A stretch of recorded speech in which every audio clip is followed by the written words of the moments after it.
Good morning, everybody. Joining us live from eTober News, livestream.travel, Hawaii News Online, or wherever else you're joining us. If you wanted to be part of our live audience, we haven't started yet. You can still do this. Just go to worldtourismevents.com, worldtourismevents.com, and you see our breaking news East Show. No, West Show, I'm sorry. East or West is difficult. West Show was our next one, and you can just simply click on it and join and register. There's no charge. Otherwise, feel free to just stay on and stay tuned. And we're going to be starting in about 5 minutes, 4 or 5 minutes. Okay. All right. So, Peter, I didn't want to shut you up. No, it's okay. Lisa and I have become friends. We'll chat. Yes. Where in Florida are you, Lisa? I am in Ormond Beach. I'm just south of St. Augustine and just north of Daytona. I'm right in between. So Our corporate office is there, and then our lab is in Winter Garden, which is just outside of Orlando. Yeah, I know Florida pretty well. I mean, not every part of it. My parents used to have a winter home in Sarasota, which is the area is just beautiful. And it is. I'm coming from New Jersey, New York. Half my family is in Florida. I'm also from New Jersey. Oh, so, where? Yeah, I'm from Toms River. Okay, down south. I'm from Verona, which is Essex County. Yep. By the border with Morris County. Yep. I lived in Ocean County. That's where Toms River is. They're right on the shore. Very nice. Toms River.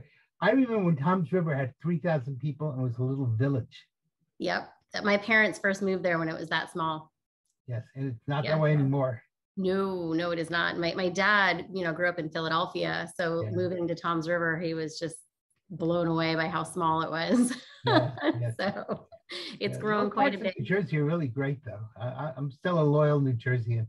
Yes. Oh, yeah, me too. Absolutely. I'm excited. I think I'm going to be going up to New York in a couple of weeks. So I'm really excited to get back up home. Yes, I understand. Yeah.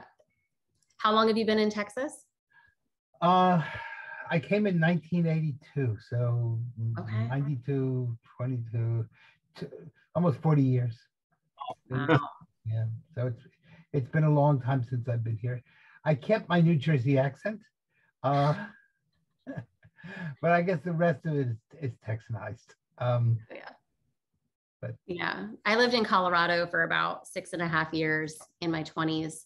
My Jersey accent it's diminished greatly until I get upset about something, and then my Jersey accent comes out very strongly. People now ask me where I'm from, and then the 2 times it comes back is if I'm upset or if I'm in New Jersey. Yes. And then all of a sudden people say, "Oh, how long are you going to visit Texas for?" And I go, "Well, I actually live there." And they go, "But you sound like you're from here." I go, "Well, I am from here." And it all just comes flooding back the second you're around all of your old friends. Absolutely. Yeah, I get the same thing. My husband doesn't recognize me when I go back home because my accent comes out so much more thickly than it is all the other time. I tell people the only place in the world I don't have an accent is Newark Airport. That's hilarious. And I'm like Leif Erikson, when he changed the name of Iceland was the good country and he made it Iceland, and Greenland was a terrible country, so he made it Greenland so people wouldn't come to the good country. So I tell New Yorkers, you'll hate Newark Airport. LaGuardia is so much better. Go to LaGuardia. All right, while we're discussing New Jersey and Colorado, just for everyone who's joining us on eTober News live right now, I see there are quite a few of you. Just feel free to join our live audience. You can still do this in going to worldtourismevents.com, worldtourismevents.com, or if you are on eTober News, just click on, I'm so sorry, just click on the event page, and you can still sign up and be part of the live audience. Thank you.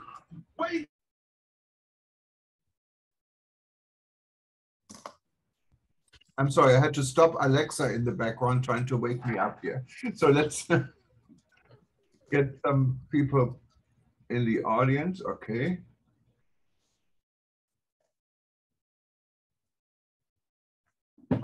Wonderful. Okay, so we get some people joining us here. Good morning. We're just about to start in about 4 or 5 minutes. No, I'm sorry, in 2 minutes, 1 minute.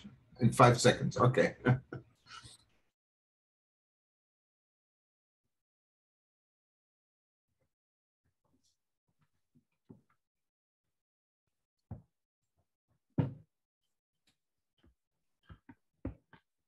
Okay. Okay, we're just about ready.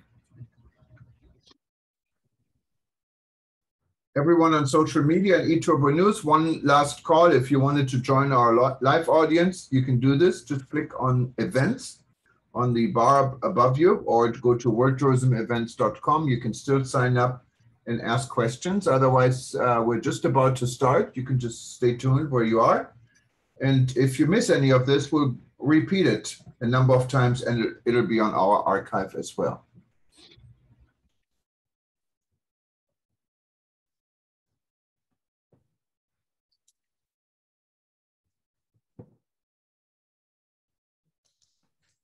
Okay, I think we're ready. Good morning, aloha from Hawaii. My name is Jürgen Steinmetz, joining you from eTurbo News, World Tourism Network in Honolulu. With me, as always, is Dr. Peter Tarlow in College Station, Texas. And we changed our format, so we're now actually live, and we have a guest, Lisa Wilson. We will introduce Lisa in just a minute.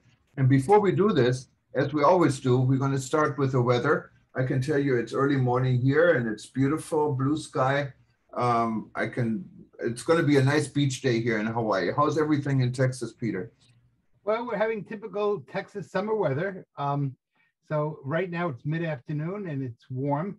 It's not too bad. It's between 95 and 100, which is pretty typical for Texas, though we are expecting the possibility of an afternoon shower. So, but you know, this is life in the tropics, so you got to kind of expect that. Yes, and there's a lot going on in this world. And Peter, maybe if you want to, you're ahead of me with the time a little bit, summarize what are the most important items before we go to Lisa. Well, of course, Lisa is going to be speaking with us very soon, but the number one topic, of course, is the number of Americans from the U.S. perspective who are caught in Afghanistan. They just had a news conference with the Department of Defense, and that was kind of a semi-disaster when they admitted they don't know how many Americans are there, and that's created somewhat of a problem. The French are going house to house to try to find French citizens, but the U.S. does not yet seem to have a plan for evacuation. So that, of course, is an issue. And the other issue, which we'll be talking about, which is more COVID related, is should masks be required for children in schools or not? Or is there another methodology? And a lot of parents are saying to school boards, you would not want to go 8 hours without a mask. You cannot ask a 5-year-old or a 6-year-old to wear a mask. So that's becoming quite a hot topic issue. And in the United States, those are probably the two big issues of the day. So we'll see, where those go. Hopefully, we're going to come up with some sort of methodology to get people out of Afghanistan. As you know, it's been quite a chaotic situation with mothers literally throwing children over fences to try to get their kids out. And it's very heartbreaking what's going on. Many women now are being attacked, beaten and raped, and at least there are reports. We don't know if it's true or not, but there are reports that the Taliban are going from house to house, looking for women between the ages of 15 and 40 and telling them that they will become sex slaves or given over to Afghan fighters as Taliban fighters as war booty. Let's hope those reports are incorrect, but it'll only be time will tell. So I think from that very quick, tragic kind of summary, we want to really jump into the whole issue that Lisa's going to be speaking about. And Lisa, maybe, unless Jürgen, you wanted to give a formal presentation, maybe we can let Lisa just present herself and tell us the topic of the day. Yeah, I think that's a good idea. We're going to talk about testing, and testing is such an important issue. We're all talking about the vaccine. We're talking about booster shots, how we protect ourselves. And we have participants and viewers from all over the world. So it's a global issue, obviously, and finding out how you can best actually prepare yourself. Should you get the shot? Should you get a booster shot? And I think Lisa's company came with some additional information that might be useful for someone to make this decision and actually help to go through the testing process and see what tests make sense and others may not make so much sense. But Lisa, you can probably explain this quite a bit better than I can, and welcome to the show. Thank you so much for having me. Begin, I'm just going to have one request that I know that lots of people are asking, and that is if you could talk about the interrelation between your testing process and children, and would this be a way to deal with, say, the mask issue in the schools? So if, during your chat, if you could bring that up, I know there are a lot of people very interested in it. They've indicated to me they'd like to hear you speak about that, if possible. Thank you. And I should say that Lisa and I are both fellow New Jerseyans, so by definition, she's great. That's fantastic. Thank you so much for having me today. This is such a timely topic, so I appreciate the opportunity to speak on it. My name is Lisa Wilson. I am the CEO and co-founder of Epitome Risk Solutions. We handle dynamic risk as well as COVID compliance for TV and film, professional sports, and live events.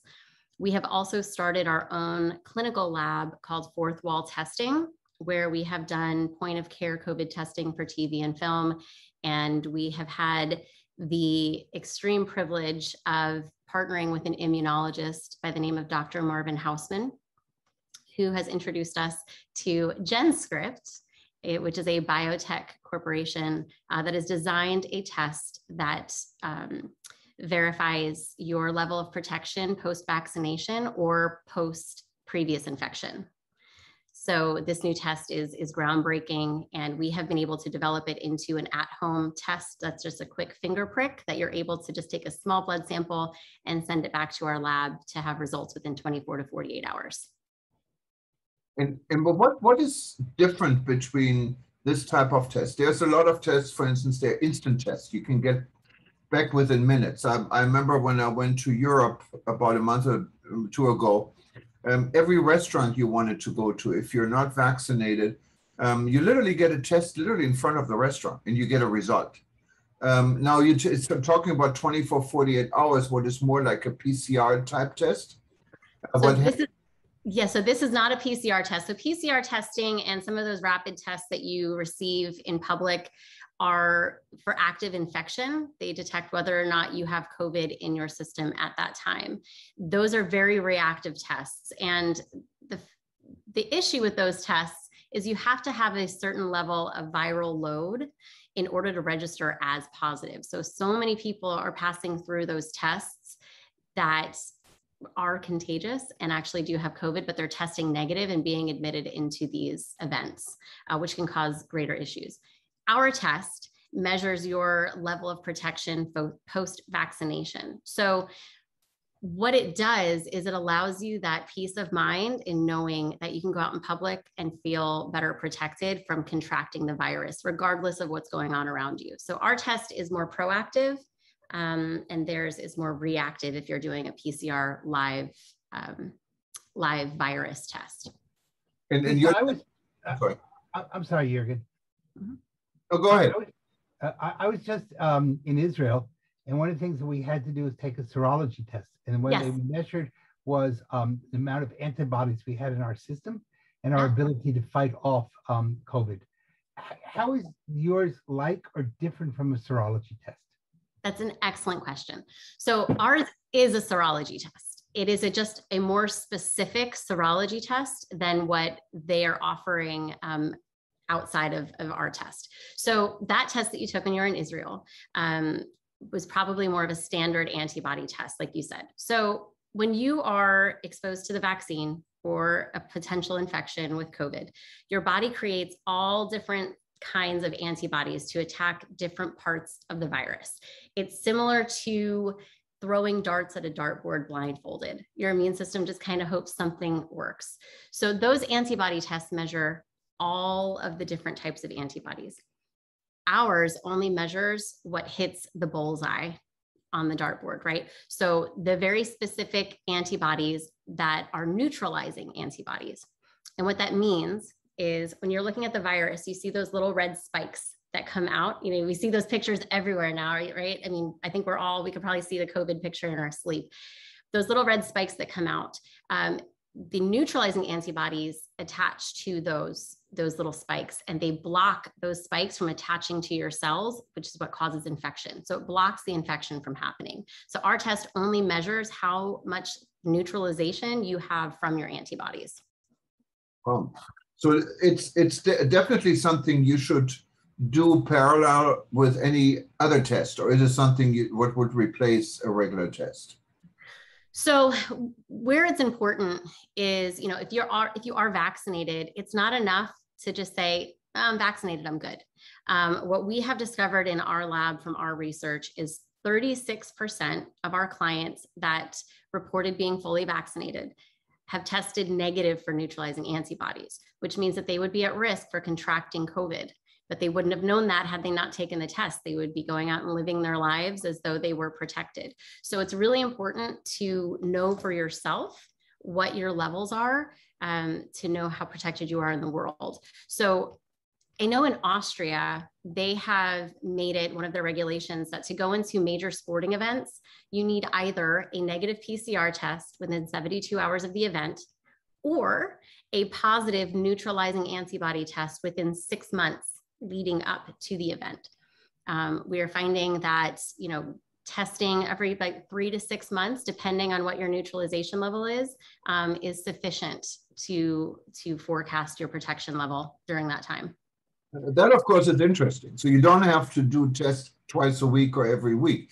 I know if you wanted to get a job like here in Hawaii and work for the state and you're not vaccinated, you have to get a test twice a week. With your test, you only have to get it like once every 3 to 6 months. Wow. Yeah. Yeah. Well, so how would that impact the tourism industry? Because one of the things we do is we talk about tourism all the time. And for example, if I have to go from one country to another, 3 countries, I got to carry testing with me so that I can keep getting on the plane.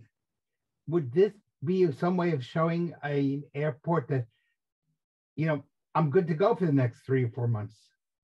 Yes, that would be, we're trying to move in that direction to have that be more widely recognized, because it really isn't enough that negative PCR test doesn't do what everyone's hoping it will do. Because like I said earlier, you can test negative on a PCR, and that's just because your viral load wasn't high enough to register as positive, but you could still be contagious.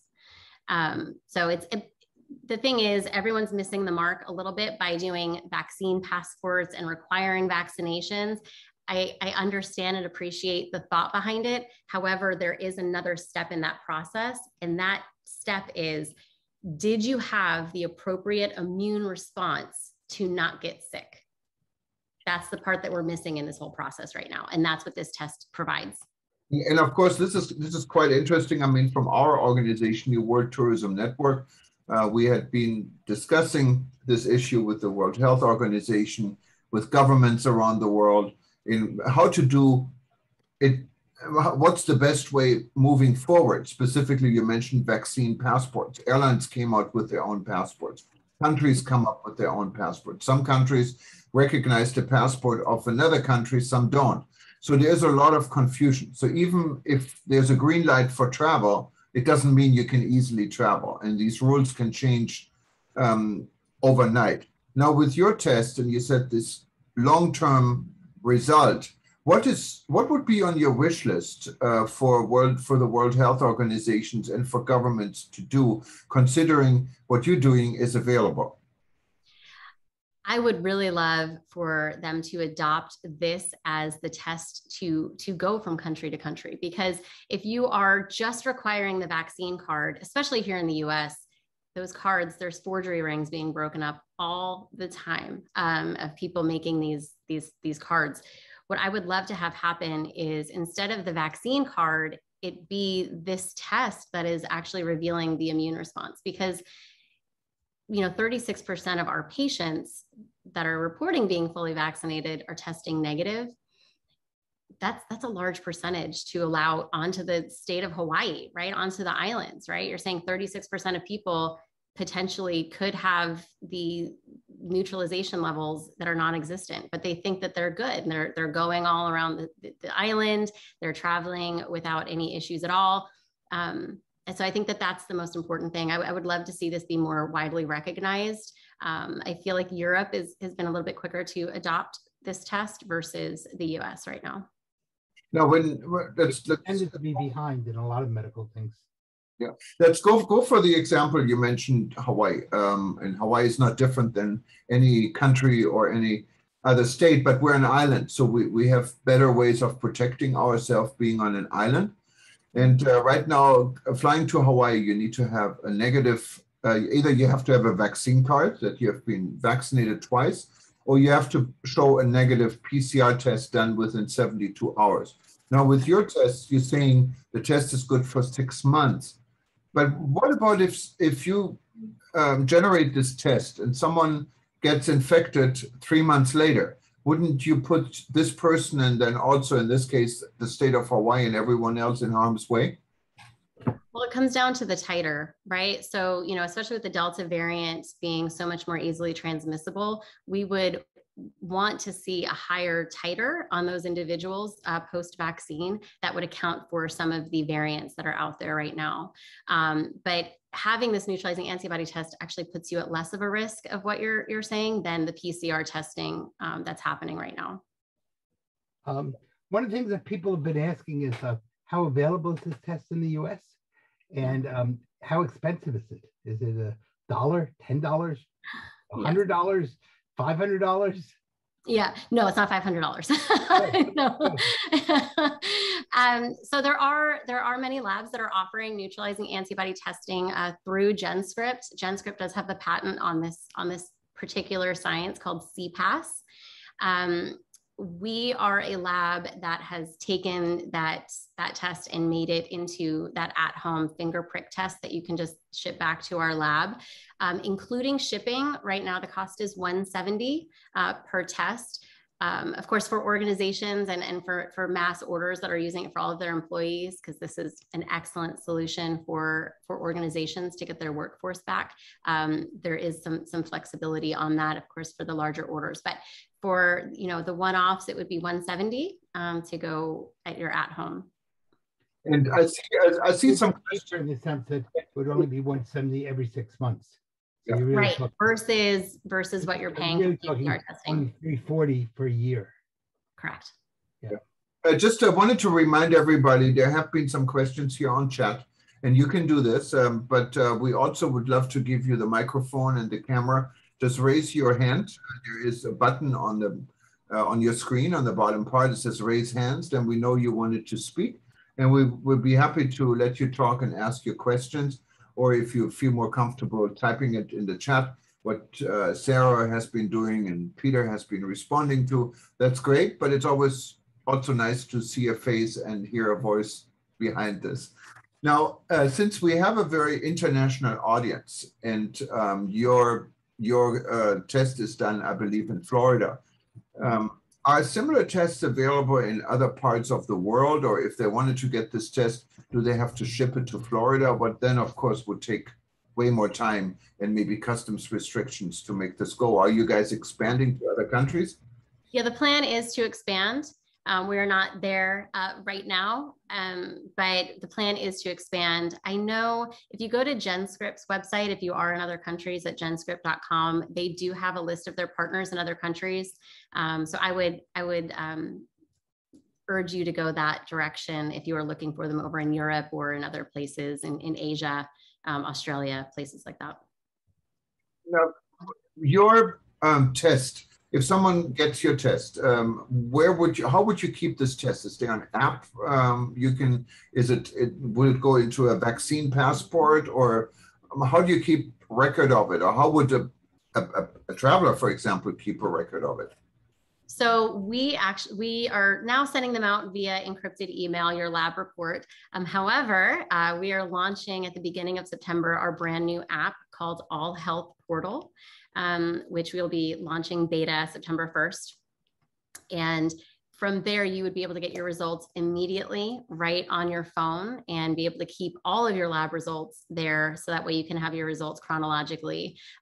It also is available for employers who are looking to track the results of their employees via, HIPAA waivers that are signed by the employees here in the US.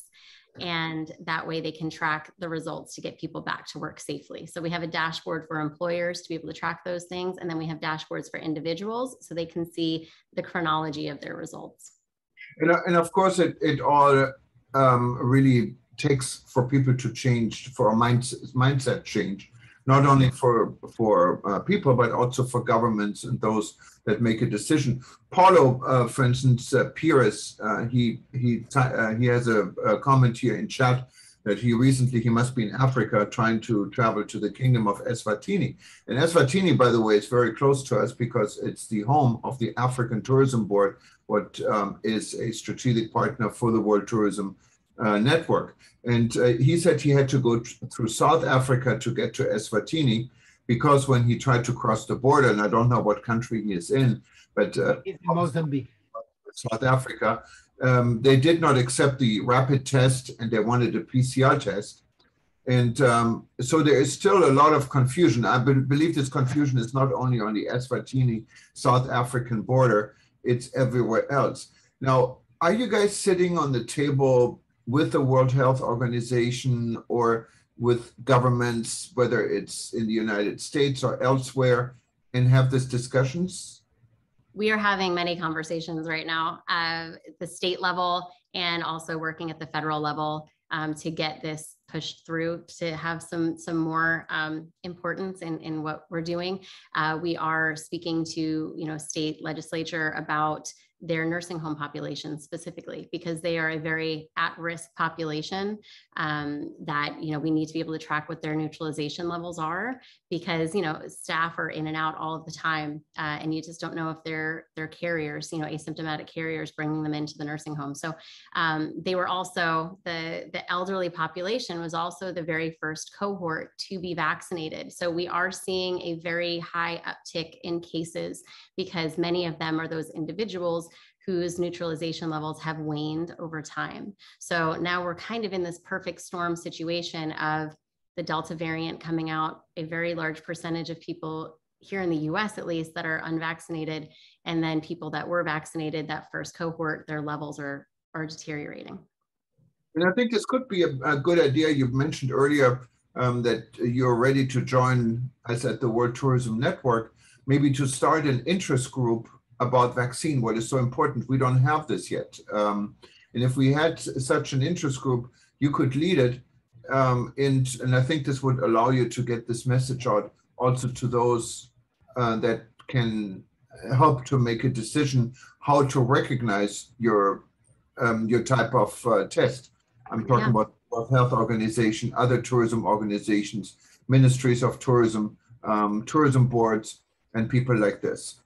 That would be excellent. There's confusion, I think, still on the part of the public over testing, over vaccinations, over masks, over, every day we seem somebody else is telling us something slightly different. And what the data is yesterday is not the data tomorrow. So I think if somebody were really updating that type of information, it'd be very valuable for lots of people, especially in the tourism and travel industry, where people are always moving from one place to the other. Yes. It's what we need to do globally is have a shift on the way that we look at vaccines and boosters in particular. So we have all been conditioned to look at the date on a calendar to say when we need a booster. The CDC and the FDA just came out today, I think it was today, and said that it will be 8 months. So 8 months after your second dose is when you would be eligible for a booster. But everyone is very, very different. Some people won't need that booster at 8 months. Their immune system may have had a response that they won't need it at that time. They could probably wait. Others, like a very close family member of mine, don't have that luxury of waiting to 8 months. They're already negative after 5 months post-vaccination. So it really just comes down to what is your body telling you that you need? And you need to be able to do what you specifically need from your immune system's perspective. Yeah, Lisa, I think your point is really important, that we're using a one-size-fit-all methodology. And lots of countries are doing that. And then different countries are using different systems. The Israeli Medical Association recommends a booster after 6 months. Yep. The CDC said 8 months, and nobody really knows. No. And like I said, our research is showing that there are some major variants. Other people had no response at all to the vaccine, and that's a smaller percentage. You're talking maybe 4% of people that had no response from the initial vaccine. But when you get up to 36% after just a few months, that's something to sound the alarm about. And really what you're saying is quite fascinating, because it adds an entire new layer of the subject of vaccine testing and everything else. And so I think it's quite an important addition to the overall discussion in the world when it comes to how to protect yourself. And so I wanted to really thank you for being a guest on our show today. And I think we can all learn from you, and hopefully you can keep us updated. Now, we're coming close to an end of our segment, but I wanted to give everyone the chance again to ask more questions if there are any questions. So you can either type it in the chat box, or you can easily raise your hand. We'd love to hear from you if you prefer. I also do want to mention, if you need more information about our test, you can go to epidemyrisk.com. And look at our COVID immune assessment page, and you can get more information. Spell it and say it real slowly. Of course. To do it easier, Peter, if you can just send me this later by chat, I put it on our archive, and people can then see it all the time. It might make it easier than trying to spell it on the show. But it is important, and specifically if you join the World Tourism Network, you have your own page with all your links and all your information. That's probably the easiest way to get the message. Lisa, can people also email you or contact you individually, or would you rather have it just done via the webpage? Sure, they can go through the webpage, or they can email at adventure@epidemyrisk.com. Okay, and then people could ask you a very maybe personal or specific question, rather than a question that they don't want the whole world to know. Absolutely. I do want to point out, we are not a medical doctor to give very specific medical advice. I would still urge you to contact your PCP, your provider, for very specific health information about you. But we are absolutely here to discuss our findings and also what our test can do. I think, one of the things that you're pointing out, but you didn't really say it, but I'm going to say it for you. Sure. And that is that many of the physicians are also a little bit in the dark about many things. And it really maybe would be excellent if this, the tape of this show could be sent to the American Medical Association or be distributed to doctors around the country, or the world, because again, everything dealing with COVID is basically new. I mean, nobody studied this in medical school. Right. And so the more information we can get to medical professionals, or if they have places to go, they're able to learn. It's kind of like a pharmaceutical rep who often teach the doctors, not the other way around, because they're specialists in that one particular area. Yeah, so, absolutely. Yeah, we've actually received many test requests from doctors, chief medical officers from different organizations. And, we are fortunate to have Dr. Marvin Hausman on our team. So he's been able to speak to them, about what this test is, and, from a medical, an MD perspective, MD to MD, about what this test means and how to use it moving forward. Well, that's definitely Paulo, our friend from Mozambique, has a comment, and I don't know what you think about it, but he said basically we'll be talking about vaccine and booster shots every 6 months till we have a cure for COVID. Do you agree with this? Our study is finding that yes, we will need booster shots pretty frequently. But everyone will be different. You know, for me personally, my neutralization level is about 95% right now. And I was vaccinated in March. So I feel very, very good about being out in the world. And I feel as though I have quite a bit of time before I would need a booster. It'll be interesting to see what happens after this first round of boosters go out. I know Pfizer is touting that your titer will go up 10 times higher than it was from the second dose. So it will be interesting to continue the studies in that arena to see where it goes from there. Now, I'm wondering about is some states like New York or New York City now require basically a vaccine passport. Yeah. So if you're going into a restaurant or into anything, any closed space, you have to have proof of vaccination. But on some level, what you're pointing out is that we both could have been vaccinated on the same day, but we may have very different results. Very so different. Basically, on some level, what you're indicating is those vaccine passports are kind of silly, or they are superficial at best. And then we're going to need to have some sort of other indication to indicate more by the individual rather than one size fits all. And I don't know if you have any comments about the vaccine passports, but I think you're making a really strong point that, you know, we have to think about, do we really want these? Are these smart? Are these stupid? Or are these kind of productive? I believe that they are, I definitely wouldn't say that they're silly. I think that they're a step in the right direction. And I think that I think the thought process is, I understand the thought process. I do believe that it's not infallible though. I think that they're just missing a step in that process because of the very large spectrum of immune responses after taking the vaccine. So I think that while I understand the sentiment of protecting people, I think that we have missed I think we have a very big blind spot right now that we're not pointing out publicly. So this is something really goes beyond medicine to public policy and public health. Mm-hmm.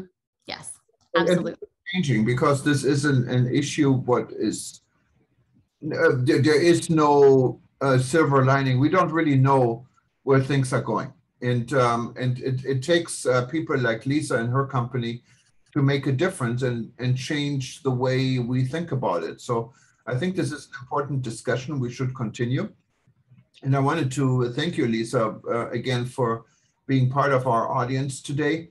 And those that are watching us now, and if you wanted to watch it again, we'll be repeating it. It'll start in about 2-3 hours.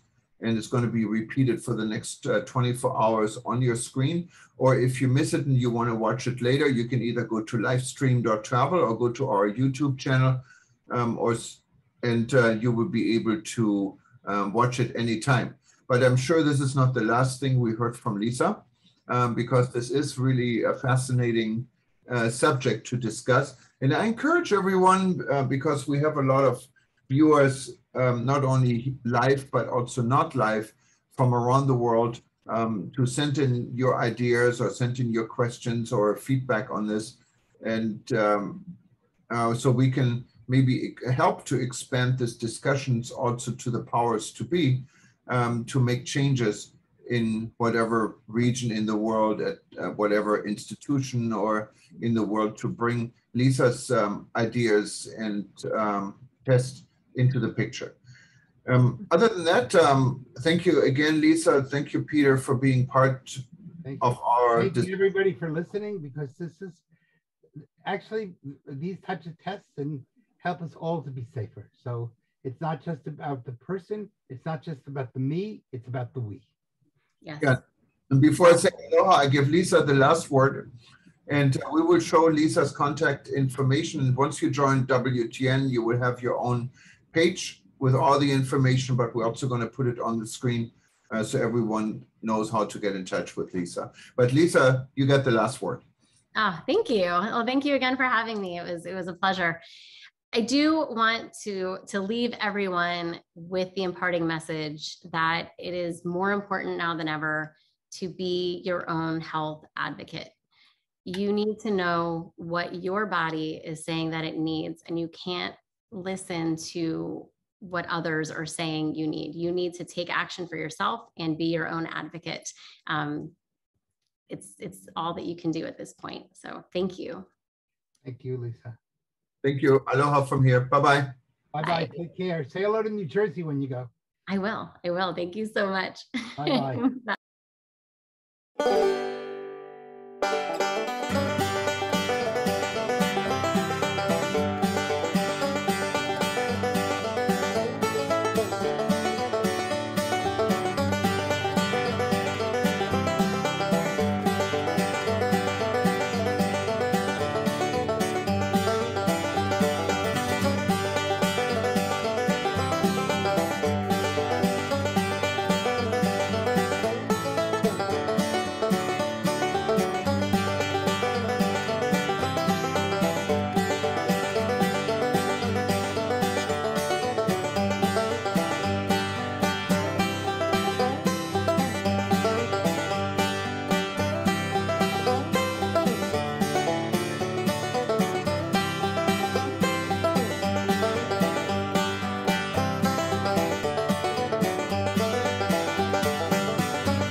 The impact of the fall of Afghanistan on the world travel and tourism industry.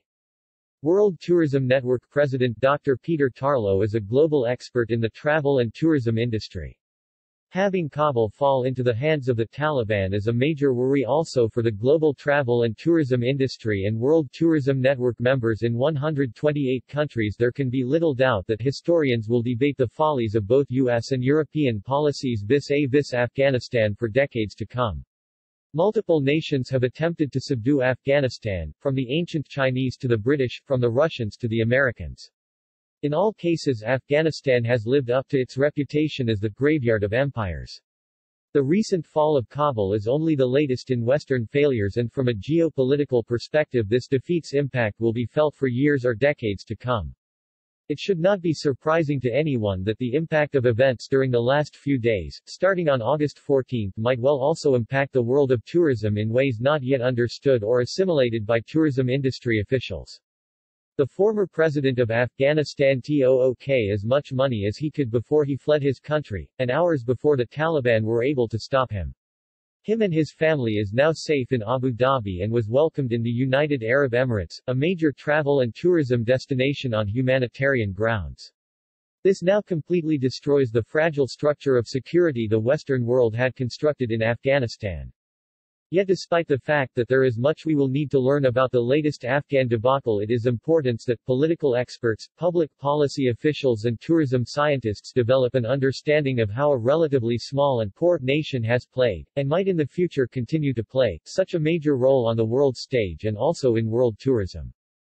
To understand what the Kabul debacle means, we need to examine the country both from a geographic and historical perspective. Real estate agents often cite the refrain that there are only 3 words that determine the value of a piece of property. These words are location, location, and location. In other words, in the world of real estate, location is everything. To a great extent, we can say the same thing about nations. Much of a nation's destiny is determined by where it is located in the world.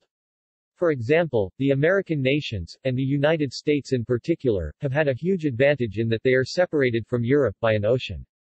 The United States' lack of hostile borders has meant that the U.S. has had the luxury of what we might call splendid isolation. Its natural borders, as distinct from many European nations that live with multiple borders in relatively close proximity, served not only to protect many of the American nations from military invasions but until the onset of COVID also from medical illnesses.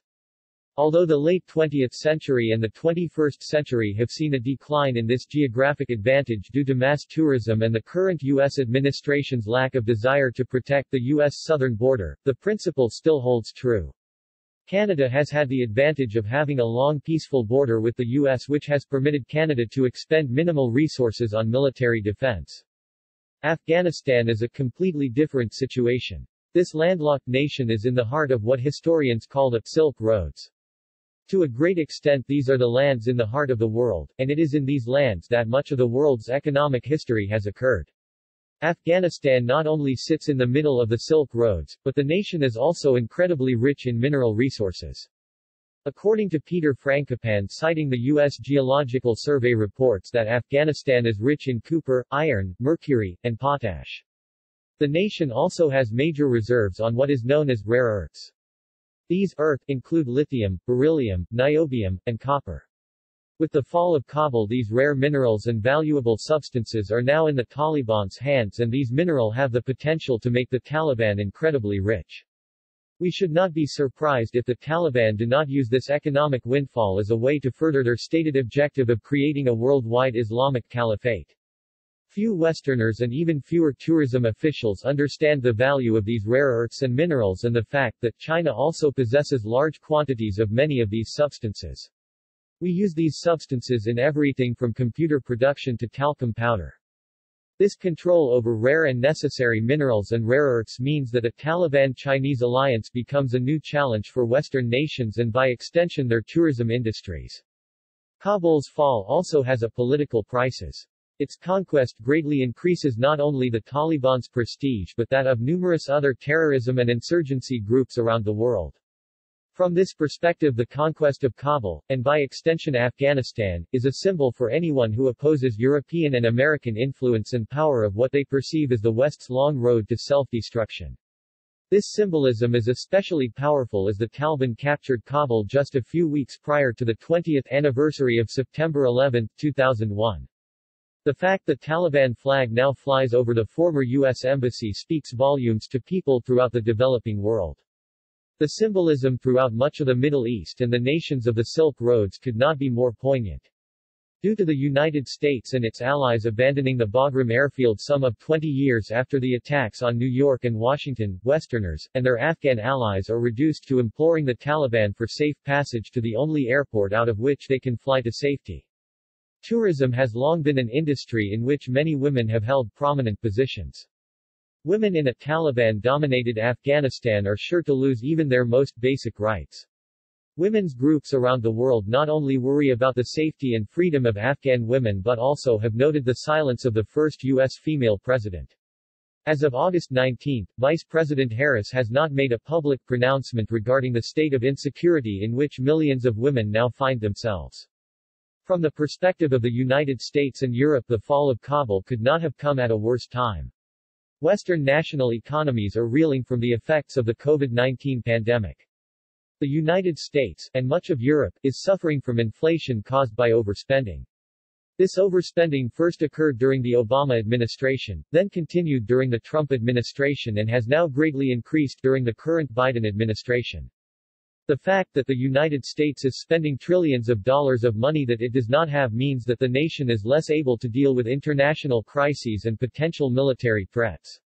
Additionally, the woke cancel culture, seen in much of the world as mere political rot or social decay, means that the West's focus is on inconsequential internal matters rather than on economic and political threats. Perhaps nothing speaks to this internal weakness and its impact on tourism more than the U.S.-Mexico border crisis. This crisis should not be seen as separate from the fall of Kabul. As perhaps almost 2 million illegal immigrants cross the U.S.-Mexico border, the nation's border patrol is overwhelmed and understaffed. Not only do refugees cross this border but many of them are ill with COVID and none are vetted. How many coming into the U.S., and now once again Europe, may be stealth terrorists is unknown. As crime increases, tourism will once again suffer. Border control agents may also feel the impact of COVID-19. Many of whose agents are now sick with COVID. What we do not as yet know is how many unvetted migrants may also be part of terrorist sleeper cells that can be turned against nations in Europe and the United States and creating another 9/11 tourism crisis. Possible implications of the Taliban's takeover of Afghanistan. It is of course too soon to realize the full extent of the consequences of the Taliban victory not only on world politics but also on tourism. We should remember that tourism is a byproduct of world's political situation. Although tourism promotes peace, it also needs peace in order to thrive or merely survive. Wars, human rights violations, illnesses, and natural disasters all dissuade visitors from coming to a specific location. Below are some of the things that the tourism industry might expect from the poorly executed U.S. withdrawal from Afghanistan. Although few would argue that after a 20-year war and the loss of trillions of dollars and thousands of lives it was time to leave, the U.S. withdrawal's poor execution will be seen as American weakness and ineptitude around the world. Major politicians from U.S. allies such as the United Kingdom and Germany have called this NATO's greatest military defeat and wonder about the U.S. resolve to be a world leader. Both China and Russia will applaud the Taliban's victory and will see the Western nations' defeat as a way to control the region's natural resources.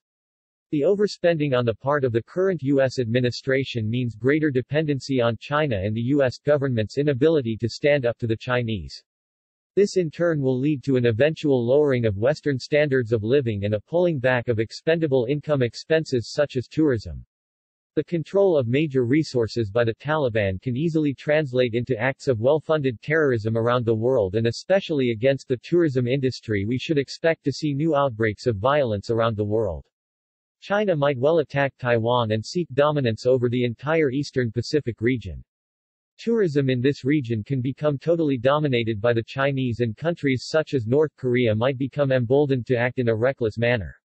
Latin American nations such as Venezuela might see the Taliban victory and potential largesse as reasons to export revolution to other Latin American nations, thus causing a decline in tourism. The West's ability to deal with Iran will be weakened, and we should not be surprised to see the Taliban terrorist state collaborate with Iranian hardliners, especially in the face of weak U.S. administration. Europe should expect an increase in unvetted refugees who will continue to make Europe less safe and less attractive to visitors. The result will be a decline in European living standards and quality of life. Due to an unprotected southern border, the U.S. might well suffer from higher rates of communicative diseases, and a post-Taliban national malaise. Even if there is not a repeat of terrorism due to the open border policies now in place, tourism might well suffer from the U.S. population's continual loss of faith in government. Were there to be additional major terrorism attacks, these attacks coupled with the fact that the tourism industry has not yet recovered from the COVID pandemic could easily result in multiple tourism industry bankruptcies and necessitating more needs for increased government bailouts and a further decline of the overall tourism industry. There can be no doubt that the fall of Kabul might become a metaphor for the fall of the tourism industry. On the other hand, it can also be a wake-up call and a way in which the West comes together, works together and creates the conditions for an expanded tourism industry and greater safety and security. Let's hope that we have learned the lessons of the last few days and seek new ways to renew our strength and moral fortitude. In reality, we in the tourism industry have no alternative. Join WTN. Click here. World Tourism Network, WTN, is the long overdue voice of small and medium-sized travel and tourism businesses around the world. By uniting our efforts, we bring to the forefront the needs and aspirations of small and medium-sized businesses and their stakeholders. World Tourism Network emerged out of the Rebuilding Travel discussion. The Rebuilding Travel discussion started on March 5, 2020 on the sideline of ITB Berlin. ITB was cancelled, but Rebuilding Travel launched at the Grand Hyatt Hotel in Berlin. In December, Rebuilding Travel continued but was structured within a new organization called World Tourism Network, WTN. By bringing together private and public sector members on regional and global platforms, WTN not only advocates for its members but provides them a voice at the major tourism meetings. WTN provides opportunities and essential networking for its members in 128 countries. More information including membership in World Tourism Network visit www.wtn.travel.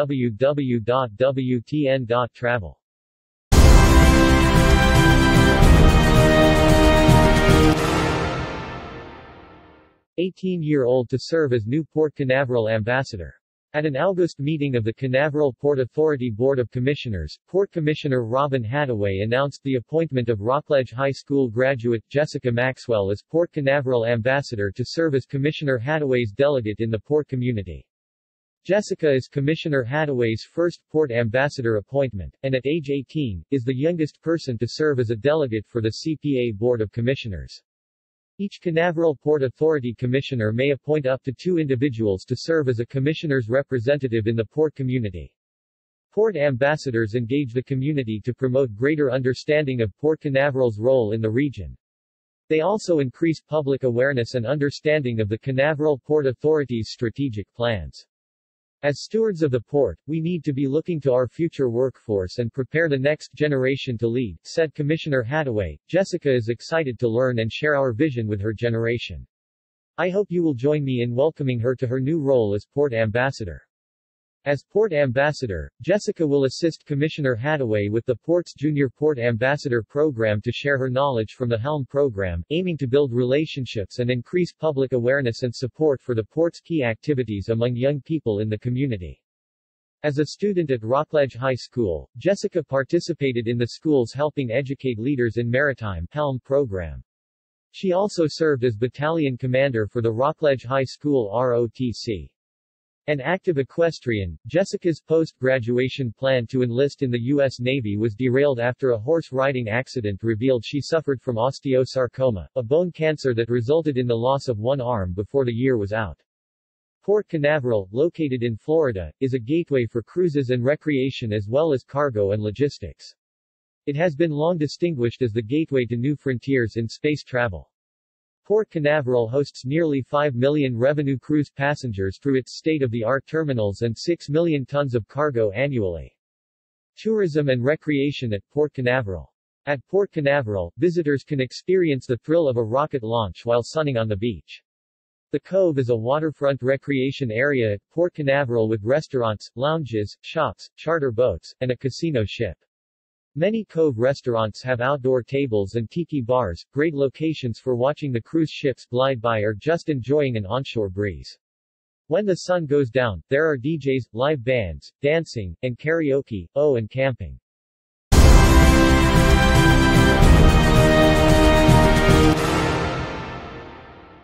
IATA Travel Pass recognizes EU and UK digital COVID certificates. EU Digital COVID Certificate (DCC) and UK NHS COVID Pass can now be uploaded into IATA Travel Pass as verified proof of vaccination for travel. IATA OAKS EU Digital COVID Certificate (DCC) and UK NHS COVID Pass. Handling the European and UK certificates through IATA Travel Pass is an important step forward. Harmonization of digital vaccine standards is essential to support the safe and scalable restart of aviation. The International Air Transport Association (IATA) has announced that the EU Digital COVID Certificate (DCC) and UK NHS COVID Pass can now be uploaded into IATA Travel Pass as verified proof of vaccination for travel. IATA Travel Pass recognizes EU and UK digital COVID certificates. Travelers holding an EU DCC or UK NHS COVID Pass can now access accurate COVID-19 travel information for their journey, create an electronic version of their passport and import their vaccination certificate in one place. This information can be shared with airlines and border control authorities who can have the assurance that the certificate presented to them is genuine and belongs to the person presenting it. COVID-19 vaccination certificates are becoming a widespread requirement for international travel. Handling the European and UK certificates through IATA Travel Pass is an important step forward, providing convenience for travelers, authenticity for governments and efficiency for airlines, said Nick Kareen, IATA's Senior Vice President for Operations Safety and Security. Harmonization of digital vaccine standards. Harmonization of digital vaccine standards is essential to support a safe and scalable restart of aviation, avoid unnecessary airport queues and ensure a smooth passenger experience. IATA welcomes the work done by the EU Commission in developing, in record time, the EU DCC system and thereby standardizing digital vaccine certificates across Europe. Building on the EUDCC success, IATA urges the World Health Organization (WHO) to revisit its work to develop a global digital vaccine standard. The absence of a global standard makes it much harder for airlines, border authorities and governments to recognize and verify a traveler's digital vaccination certificate. The industry is working around this by developing solutions that can recognize and verify certificates from individual countries. But this is a slow process that is hampering the restart of international travel. As more states roll out their vaccination programs, many are urgently looking to implement technical solutions to provide vaccine certification for their citizens when they travel. In the absence of a WHO standard, IATA urges them to look closely at the EUDCC as a proven solution that meets WHO guidance and can help to reconnect the world, said Karine.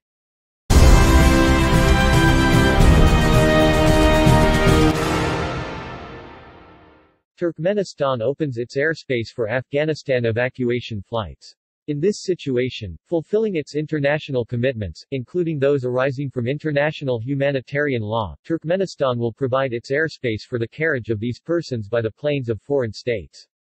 On August 15, Taliban entered Kabul and established full control over city. Western countries are evacuating their nationals from Afghanistan. Turkmenistan allows Afghanistan evacuation flights to pass through its airspace. The press office of the Foreign Ministry of Turkmenistan issued a statement today announcing that Turkmenistan's government has made a decision to open the country's airspace to evacuation flights flying foreign nationals out of Afghanistan.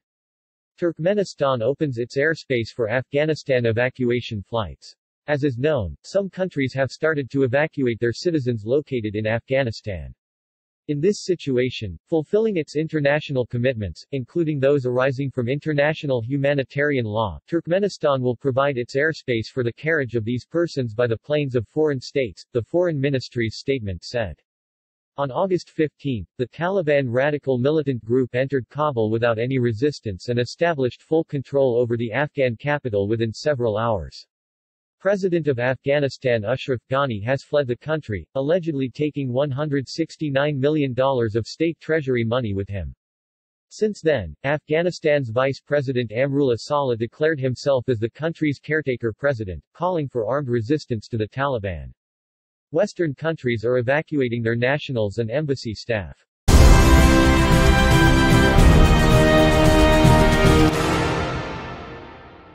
Washington, D.C. Capitol Hill evacuated after active bomb threat. A man in a black pickup truck drove right up to the Library of Congress building and claimed to have an explosive device in the vehicle, before displaying what appeared to be a detonator. Security alert was raised today on Capitol Hill. Police evacuated the area around the Library of Congress. Police were responding to a suspicious vehicle near the Library of Congress. On Thursday, a security alert was raised on Capitol Hill in Washington, D.C. as staff were told to evacuate buildings and reports emerged that police were investigating a possible explosive device in a pickup truck. U.S. Capitol Police evacuated the area around the Library of Congress on Capitol Hill after a driver pulled up outside and claimed to have a bomb in his pickup truck, the police chief said. Washington, D.C. Capitol Hill evacuated after active bomb threat. In a tweet, U.S. Capitol Police said they were responding to a suspicious vehicle near the Library of Congress, and urged people to stay away from the area. Police Chief Tom Manger told reporters close to the scene that at 9:15 a.m. local time a man in a black pickup truck drove right up to the Library of Congress building and claimed to have an explosive device in the vehicle, before displaying what appeared to be a detonator. Negotiations were conducted underway with the driver to find a peaceful resolution, Manger said. We don't know what his motives are at this time, the police chief added. Earlier, an unverified image taken outside the Library of Congress appeared to show the driver still in the vehicle, with dollar bills strewn on the ground outside the truck. The suspect also allegedly posted a now-deleted livestream filmed while sitting behind the driving seat inside the parked vehicle, in which he addressed U.S. President Joe Biden and claimed to have a number of bombs. Part of the footage appeared to show what looked to be a gas tank, plastic explosives and several large tubs of loose change in the truck. He said the alleged explosives in the truck were rigged to only be detonated by a loud enough noise, such as the windshield of the truck being shattered by gunshots. The man also alleged that there were 4 other explosive devices in undisclosed locations, claiming that others had transported them separately. Facebook subsequently locked the account of a user called Ray Roseberry after the 30-minute livestream. Footage shared online showed scores of law enforcement vehicles, including specialized emergency response team trucks, heading into the restricted area. In TV footage, police were seen cordoning off the area, with barriers raised to restrict access. According to the latest U.S. Capitol Police report, the suspect has finally surrendered to officers.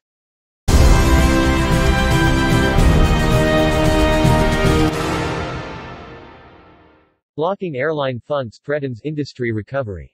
Approximately $963 million in airline funds are being blocked from repatriation in nearly 20 countries. Governments are preventing nearly $1 billion of airline revenues from being repatriated. Airlines will not be able to provide reliable connectivity if they cannot rely on local revenues. It is critical for all governments to prioritize ensuring that funds can be repatriated efficiently. The International Air Transport Association (IATA) urged governments to abide by international agreements and treaty obligations to enable airlines to repatriate close to nearly $1 billion in blocked funds from the sale of tickets, cargo space, and other activities. Blocking airline funds threatens industry recovery. Governments are preventing nearly $1 billion of airline revenues from being repatriated. This contravenes international conventions and could slow the recovery of travel and tourism in affected markets as the airline industry struggles to recover from the COVID-19 crisis. Airlines will not be able to provide reliable connectivity if they cannot rely on local revenues to support operations. That is why it is critical for all governments to prioritize ensuring that funds can be repatriated efficiently. Now is not the time to score an own goal by putting vital air connectivity at risk, said Willie Walsh, IATA's Director General. Approximately $963 million in airline funds are being blocked from repatriation in nearly 20 countries. 4 countries, Bangladesh, $146.1 million, Lebanon, $175.5 million, Nigeria, $143.8 million, and Zimbabwe, $142.7 million, account for over 60% of this total, although there has been positive progress in reducing blocked funds in Bangladesh and Zimbabwe of late. We encourage governments to work with industry to resolve the issues that are preventing airlines from repatriating funds. This will enable aviation to provide the connectivity needed to sustain jobs and energize economies as they recover from COVID-19, said Walsh.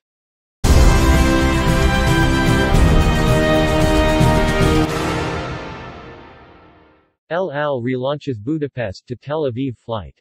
Reopening its connection between Budapest and Tel Aviv today, El Al will operate a 4 times weekly service on the 2,165 km sector.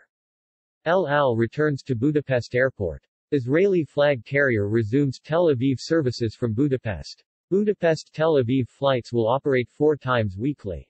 Budapest Airport's route network resumption continues with the return of the Hungarian Gateways airline partner, El Al Airlines. El Al relaunches Budapest to Tel Aviv flight. Relaunching links to Tel Aviv, the Israeli flag carrier will once again significantly expand the airport's operations to the Middle Eastern country. Reopening its connection between Budapest and the city on the Mediterranean coast today, the carrier will operate a 4 times weekly service on the 2,165 km sector. Balázs Bogacs, head of airline development, Budapest Airport said, "We're so pleased to see El Al return. Budapest is one of the top destinations for Israeli travelers, so we know this service will be in high demand." Budapest has a large Jewish community and, indeed, the Great Synagogue of Budapest is the 2nd largest synagogue in the world. We are, therefore, confident that El Al's resumption of services from Tel Aviv will be popular both with tourists and with travelers who are visiting friends and relatives. El Al Israel Airlines Limited is the flag carrier of Israel. Since its inaugural flight from Geneva to Tel Aviv in September 1948, the airline has grown to serve over 50 destinations, operating scheduled domestic and international services and cargo flights within Israel, and to Europe, the Middle East, the Americas, Africa, and the Far East, from its main base in Ben Gurion Airport.